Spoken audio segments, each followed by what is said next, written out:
آپ کی جانب آؤں گا. کل جب اکنامک سروے پیش ہو رہا تھا وفاقی وزیر خزانہ پریس کانفرنس کر رہے تھے تو انہوں نے ایک جملہ کہا کہ سب کو پاکستان کی ترقی میں اپنا حصہ ڈالنا ہوگا. اب سب تو اپنا حصہ نہیں ڈالے رہے پاکستان کی ترقی میں. ایگریکلچر سیکٹر کو دیکھ لیجئے, وہ اپنا حصہ اس طریقے سے نہیں ڈالنا جس طریقے سے ڈالنا چاہیے. تو کس طریقے سے ہم اپنی ترقی کو آگے بڑھائیں گے, کس طریقے سے جی ڈی پی کو بہتر کریں گے, جی این پی کو بہتر کریں گے, ہمارے پاس کیا پلان ہوگا؟ ہمارے پاس پلان ہی تو نہیں ہے. جو آپ کا آخری لفظ ہے کہ ہمارے پاس جملہ ہے کہ جو ہمارے پاس کیا پلان ہوگا, ہمارے پاس پلان ہی تو نہیں ہے. اور جو یہ کہتے ہیں کہ آئی ایم ایف کا پلان ہے ہمارے پاس, اس کی ہم کوشش کر رہے ہیں. آئی ایم ایف کا پلان نہیں ہے بھائی. آئی ایم ایف کے پاس 24 دفعہ ہم جا چکے ہیں. آئی ایم ایف ہمارے پاس نہیں آتا, ہم آئی ایم ایف کے پاس کیوں جاتے ہیں؟ ویسے ہمارے پاس پوٹینشل تو ہے, ہم پالیسی بنا لیں, پاکستان اپنی لائن ڈرا کر سکتا ہے, نہ جائیں ہم آئی ایم ایف کے پاس, کیوں جاتے ہیں ہم؟ پوٹینشل اور کنسسٹنسی سے کام کرنے میں زمین اور آسمان کا فرق ہے. میری آئی کیو 180 ہو سکتی ہے, مگر اگر دن میں 11 گھنٹے میں سو کر گھر میں بیٹھ کر نمازیں پڑھ کے اللہ سے دعا کروں کہ یا اللہ میرے حالات بہتر کر دے, تو اللہ بھی نہیں کرے گا حالات بہتر. ہمارے پاس آج تک 76 سال میں کوئی ریفارمز آئی ہیں؟ ہمارے پاس کبھی 5 یا 10 سال کا اکنامک پلان رہا ہے؟ یہ ایک المیہ ہے پاکستان کا. یہ کہتے ہیں کہ سب کو چاہیے کہ پاکستان کی ترقی میں اپنا کردار ادا کرے. اگر ہم سب نہیں کر رہے تو یہ ملک کیسے چل رہا ہے بھائی؟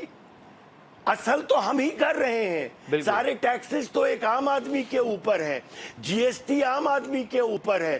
جو امیر ہیں وہ نہیں کر رہے. اصل اورنگزیب صاحب کو یہ کہنا چاہیے تھا, اس ملک کی بحالی میں اگر عمرہ اپنا کردار ادا کرے تو یہ ملک بہت آگے جا سکتا ہے. سب کا لفظ ہٹا دیں, کیونکہ سب میں ایک رکشہ والا بھی ہے بیچارہ جو ایک 18% ٹیکس دے رہا ہے, جی ایس ٹی دے رہا ہے, 17% دے رہا ہے. یہ صرف لفظی باتیں ہو گئی ہیں. یہ میرا 14واں سال ہے پاکستان کے اندر. 14 سال سے ہر سال بجٹ پہ ٹی وی میں آتا ہوں اور دل توڑوا کر واپس چلا جاتا ہوں. یعنی اشرافیہ کو اس بجٹ میں بھی ریلیف ملے گا, ٹیکس چوری کرنے میں آسانی ہوگی, نان فائلر خوش باش پرباش زندگی گزارے گا, پھنسے گا سیلریڈ کلاس جو ٹیکس دیتا ہے وہ پھنسے گا, اور انڈسٹریلسٹ روتا رہے گا. بالکل یہی ہوگا. دیکھیں نا کیا چیز نئی آئی ہے جس کے اندر آپ کہہ سکتے ہیں یہ ٹارگٹس بڑھاتے رہتے ہیں, ٹیکس کلیکشن کا ٹارگٹ بڑھاتے ہیں, مگر یہ نہیں بتاتے کہ ٹیکس بیس کو کیسے بڑھائیں گے. اسی ٹیکس بیس کے اوپر نئے ٹیکسز لگتے جاتے ہیں. اگر وہ ڈائریکٹلی نہیں لگا سکتے تو انڈائریکٹلی لگا دیتے ہیں ٹیکسز کے اس کے اوپر.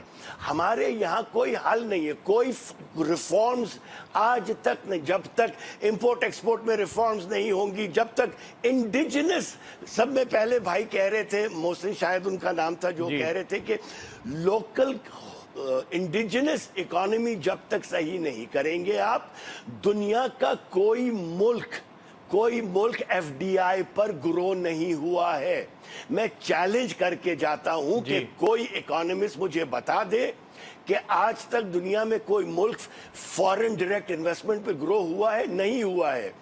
ہمارے یہاں سارا کا سارا ملبہ ہم ایف ڈی آئی پہ ڈال کے اس کو حاصل کرنے کے لیے $100 ملین کی تو ٹریولنگ کر دیتے ہیں. بالکل $100 ملین کی تو ٹریولنگ کر دیتے ہیں. جب تک ہم اس ملک کی انڈیجنس اکانومی کو صحیح نہیں کریں گے, یہاں کے بزنس مین کو وہ مواقع نہیں پیدا کریں گے کہ وہ خود اپنی اکانومی میں انویسٹ کریں, یہ ملک آگے نہیں بڑھ سکتا. بالکل صحیح کہہ رہے ہیں. لوکلائزیشن